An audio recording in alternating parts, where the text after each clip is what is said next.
இயக்குனர் மாரி செல்வராஜ் இயக்கத்துல துருவிக்ரம் நடிச்சிருக்கக்கூடிய படம் பைசன். பைசன் படத்துடைய ஃபர்ஸ்ட் லுக் போஸ்டர் நேற்று மாலை வெளியாகி இருந்துச்சு. கபடியை மையமா வச்சு உருவாகி இருக்கக்கூடிய இந்த படத்துல அனுபமா பரமேஸ்வரன், ரஷிஷா விஜயன் ஆகியோரும் நடிச்சிருக்காங்க. இயக்குனர் மாரி செல்வராஜுடைய பிறந்த நாளை கொண்டாடுற வகையில இந்த படத்துடைய போஸ்டர் இடம் பிடிச்சிருக்கு. பரியரும் பெருமாள் படத்துல கருப்பின்ற நாயி, கர்ணன் படத்துல கழுதை, இறந்த நாட்டார் தெய்வம், மாமன்னன் படத்துல பன்னிக்குட்டின்னு மிருகங்களை காட்சி பொருளா மட்டும் பயன்படுத்தாம கதாபாத்திர உருவாகிட்டு வராரு மாரி செல்வராஜ். மாமன்னன் படத்துல வரக்கூடிய பன்னிக்குட்டிக்கு ரெக்கை இருக்க மாதிரியான காட்சிகள் எல்லாம் மெய் சிலிர்க்க வச்ச தருணமா அமைஞ்சிருந்துச்சு. கர்ணன் படத்துல கால்ல கட்டப்பட்டிருக்கக்கூடிய கழுதைக்கு விடுதலை தர வைக்கிற மாதிரியான காட்சிகள் குறியீடாவும் வச்சிருப்பாரு. அதே போலவே பைசன் படத்துல எரும மாட்டுடைய கொம்பும் இடம் பெற்றிருக்கு. பைசன் படத்துடைய ஃபர்ஸ்ட் லுக் புகைப்படத்துல 2 துருவிக்ரம் உருவங்கள் இடம் பெற்றிருக்கு. ஒன்னுல அவர் குனிஞ்சிருக்கும் படியும் மற்றொன்றுல அவர் போட்டிக்கு தயாரா இருக்கும் படியும் வடிவமைக்கப்பட்டிருக்கு. அவருக்கு பின்னால கொம்புட கூடி இருக்கக்கூடிய எரும மாட்டுடைய தலையும் இடம் பெற்றிருக்கு. பொதுவா இயக்குனர் நெல்சன் காமெடியா தன்னோட படத்துக்கு ப்ரமோஷன் தேடுவாரு.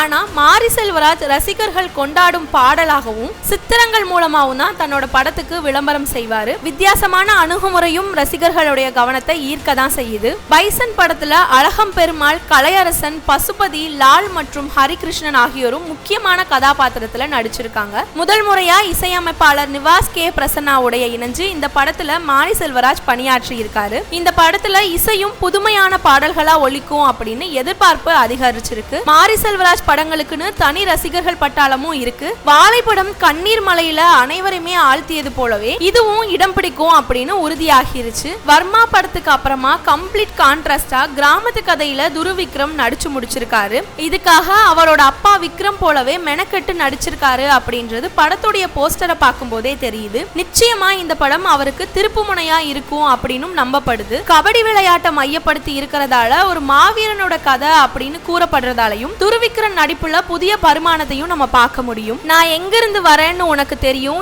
ஏன் வரேன்னு உனக்கு தெரியும், வந்து சேர்ந்தா என்ன செய்வேன்னு உனக்கு தெரியும், அதனால தான் நீ கதவுகளை அடைக்கிற, நான் முட்டி மோதி முறுக்கமா உடைக்கிறேன் அப்படின்னு சொல்லி மாரி செல்வராஜ் படத்துடைய ஃபர்ஸ்ட் லுக் போஸ்டரோட பதிவிட்டிருக்காரு. தன்னுடைய வழிகளையும் சந்திச்ச பிரச்சனைகளையும் காட்சிப்படுத்தி காட்டக்கூடிய மாரி செல்வராஜ் இந்த படத்திலையும் அதை தீவிர பாய்ச்சலா காட்டி இருப்பாரு அப்படின்னு எதிர்பார்ப்பு அதிகரிச்சிருக்கு. பரியரும் பெருமாள் படத்தை போலவே இல்லாம நீலம் புரொடக்ஷன் பெரிய பட்ஜெட்ல இந்த படத்தை எடுத்திருக்காங்க. நீலம் புரொடக்ஷன் எடுக்கக்கூடிய படங்கள் ரசிகர்களுடைய மத்தியில நல்ல வரவேற்பை பெற்று இருக்கு அப்படின்றதும் குறிப்பிடத்தக்கது. இது போல சினிமா அப்டேட்ஸ் தெரிஞ்சுக்கிறதுக்கு மறக்காம தமிழ் ரிப்போர்ட்ஸ் சேனலை சப்ஸ்கிரைப் பண்ணிக்கோங்க. அப்படியே இந்த வீடியோக்கு ஒரு லைக் பண்ணிட்டு பைசன் படத்துடைய போஸ்டரை பத்தி மறக்காம கமெண்ட் செக்ஷன்ல பதிவிட்டுருங்க. நன்றி.